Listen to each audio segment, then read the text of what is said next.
روسی سفیر نے جو انٹرویو دیا ارون صاحب، وہ انٹرویو سے زیادہ خطرناک اس میں باتیں اتنی ہیں جس میں ایگریمنٹ کے حوالے سے بات ہوئی، عمران خان صاحب کی گورنمنٹ کے جانے یا نہ جانے کے حوالے سے بات ہوئی، اور روس اس کے اوپر اپنا کیا پوائنٹ آف ویو رکھتا ہے. ساری خطرناک باتیں روسی سفیر کی. نہیں وہ خطرناک کیا، دیکھیں نا، انہیں تو کوئی ڈر امریکہ کا نہیں ہے نا، ان کی تو دشمنی ہے اور انتقام کا جذبہ اتنا گہرا ہے روسیوں میں. ایک بات یاد رکھیے، روسی قوم پرستی بہت طاقتور ہے، بہت. ٹھیک، یہ آج کی بات نہیں ہے، یہ ہمیشہ جو لوگ روس کے بارے میں تھوڑا بہت بھی پڑھتے ہیں وہ جانتے ہیں. روس میں انتقام پل رہا ہے. ایک تو دیکھو نا، انہوں نے واضح کیا کہ ہمارے بارڈر پہ یوکرین میں یہ اس کو نیٹو میں شامل کر رہے تھے اور ڈپلائمنٹ کر رہے تھے، ہم کیسے برداشت کر سکتے ہیں. ہاں.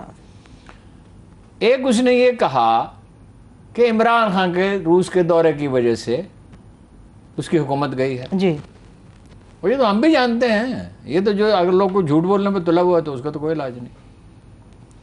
پھر اس نے یہ کہا کہ اگر اسے پتا ہوتا اس دن حملہ ہوتا تو نہ جاتا. تو یہاں سے اسٹیبلشمنٹ سے بات کر کے گیا نا، وزارت خارجہ سے بات کر. دیور ویری انتھوزیاسٹک کہ بریک تھرو ہوگا، پائپ لائن بچھے گی، انویسٹمنٹ ہوگی، تجارتی تعلقات ہیں. ہمارے تو تجارتی تعلقات ہزاروں برس تک سینٹرل ایشیا سے رہے ہیں، زمینی یہ ہے ساتھ. یعنی ایک راستہ تو ایسا ہے کہ اس پہ اگر ٹرین چلا دی جائے 15 منٹ کا فاصلہ ہے تاجکستان کا، ازبکستان کا. اچھا جی، واخان کاریڈور اسے کہتے ہیں. لیکن اگر نہ بھی ہو، افغانستان بھی ہو، آپ کو دوسرے راستے سے عبور کرنا پڑے طویل نہیں ہے تو پھر بھی اتنا ہے. ملتان جتنا رستہ ہے یہاں سے ملتان، ادھر کیا رستہ ہے؟ اگر ایک اچھی ٹرین چل رہی ہو یا ٹرک ہی 16 گھنٹے کا فرق ہے چابہار کا اور گوادر کا. اگر ایک ٹرک وہاں سے چلے سینٹرل ایشیا سے تو چابہار پہنچے کی طرف ایک روانہ ہو اور ایک گوادر کی طرف روانہ ہو، تو گوادر کی طرف جانے والا 16 گھنٹے میں کتنا ڈیزل صرف ہوتا ہے، کتنا پیٹرول صرف ہوتا ہے، کتنا ویئر اینڈ ٹیئر ہوتا ہے، کتنے اخراجات بڑھتے ہیں، اور پھر یہ ایمرجنسی میں مسائل پیدا ہو سکتے ہیں. تو دوسرا اس نے جو اور بہت اہم بات کہی، عمران خان بڑا ایماندار آدمی ہے. یہ کہنے کی ضرورت کیوں پڑی؟ ڈپلومیسی میں اس طرح کی باتیں نہیں کہ اور بھی تعریفی کچھ الفاظ کہے. کیا کوئی ایگریمنٹ ہوا رشیا اور پاکستان کے درمیان؟ نہیں، ایگریمنٹ تو کوئی کلیم ہی نہیں کرتا نا. بات ہوئی وہ کونسل جنرل جو ہیں، کیا نام ہے ان کا، میں نے آپ کو بتایا تھا، مجھے تو نام اتنے مشکل روسی نام یاد نہیں رہتے. Andrei Fedorov. انہوں نے کہا تھا پچھلے ہفتے کہ بھائی طے ہو گیا تھا، اب طے ہو گیا تو باقی تو ہوتا ہے پروسیس. بات ہو گئی. بات کس کی ہوئی؟ پیوٹن کی اور عمران خان کی. کوئی ایمبیگوٹی تو نہیں ہے روسی سے. انہوں نے کہا ہم دینے کے لیے اب بھی تیار ہیں. اس سے زیادہ واضح کیا بات ہو سکتی ہے؟ ہاں، انہوں نے کہا ہم اب بھی تیار ہیں، گندم کے لیے بھی اور تیل کے لیے بھی. تیل کا تو انہوں نے خاص طور پہ ذکر کیا، تیل کے لیے بھی. سری لنکا تیل لے رہا ہے. سری لنکا جو اتنا کمزور ملک ہے، میں چند برس پہلے سری لنکا گیا تو ایک عجیب بات کا پتہ چلا کہ یہاں پاکستانی فرنیچر کی نمائش، پاکستانی فرنیچر بہت اچھا سمجھا جاتا ہے، ہینڈ میڈ. انڈین پریشر اتنا تھا کہ اس نمائش گاہ میں گیا، اس نمائش گاہ میں وہاں تک جانے والے تمام بینر جو پاکستانی ایمبیسی نے لگائے تھے وہ اتروا دیے گئے.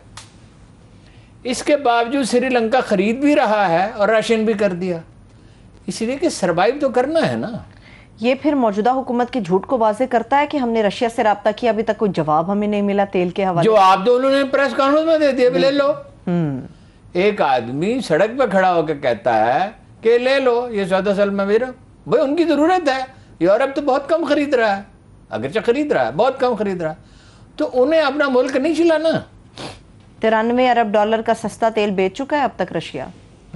2 بلین ڈالر کا تو انڈینز بھی خرید چکے ہیں اور خریدتے جا رہے ہیں. ہم نہیں خرید سکتے. بھائی ان سے کہو اللہ کے بندو ہم مر رہے ہیں، ہمارے گھروں میں بجلی نہیں ہے، ہماری انڈسٹری نہیں چل سکے گی، ہم کمپیٹ نہیں کر سکیں گے. 50% بجلی کی قیمت بڑھانی پڑی ہے تو کیسے ہم کر سکیں گے متحمل اس کے. ایل این جی ہمیں چاہیے.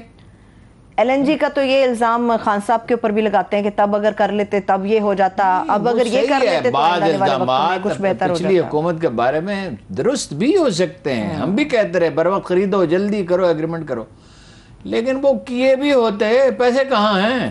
اب یہ بھی تو یہی غلطی دہرا رہے ہیں. بریک کی طرف چلتے ہیں ہارون صاحب. ہارون صاحب, آپ نے معاشی صورتحال کے اوپر بھی بات کی, جب آپ نے رشیا کی بات کی, پاکستان کے اندر کیا صورتحال ہے, تو صورتحال کو بہتر کرنے کے لیے آپ ہمیشہ کہتے ہیں کہ نجکاری ہو جانی چاہیے. تو نجکاری کر دیں نا, کچھ بڑے اداروں کی نجکاری کر دیں جن سے کچھ فائدہ حاصل ہو سکتا ہے کسی بھی طریقے سے.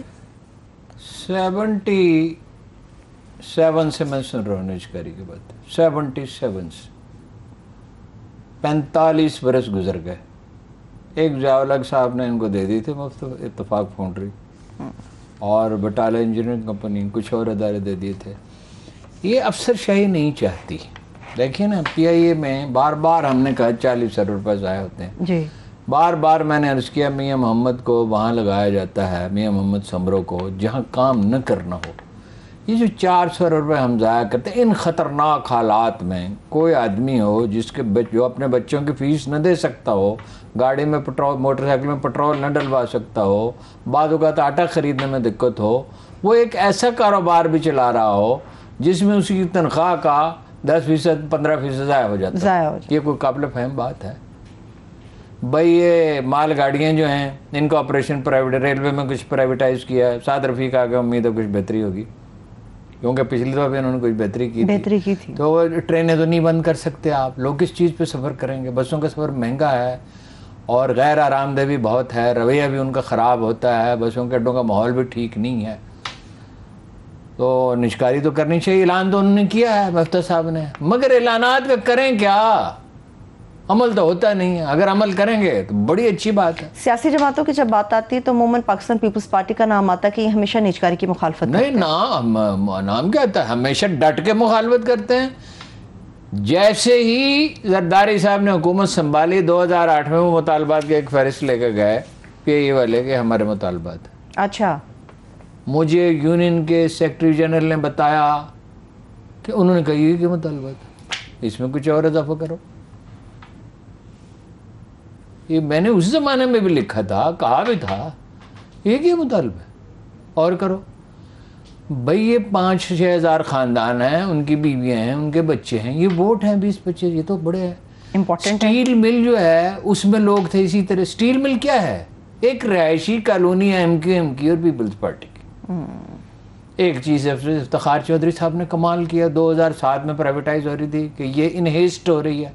او بھائی ہم نے 200-300 روپے اس کے بعد ضائع کر دیے. اور اپاہجوں کی ایک پوری, اور فیکٹری تو بند ہے, اپاہجوں کی ایک پوری کھیپ جو ہے وہ پیدا کر دی. وہ کبھی سرکاری اداروں میں بھی کام ہوا ہے.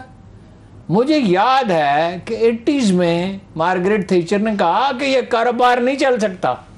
حالانکہ برطانوی معاشرے میں احساس ذمہ داری بہت زیادہ ہے, لوگ سٹیٹ سے ڈیٹیچ نہیں ہیں, ناراض نہیں ہیں سٹیٹ سے, ریاست کا حصہ سمجھتے ہیں خود کو.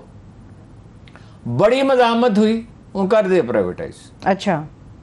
یہ کچھ ضروری چیزوں کے سوا کچھ چیزیں تو ضروری ہوتی ہیں, پرائیویٹائز کر دیا.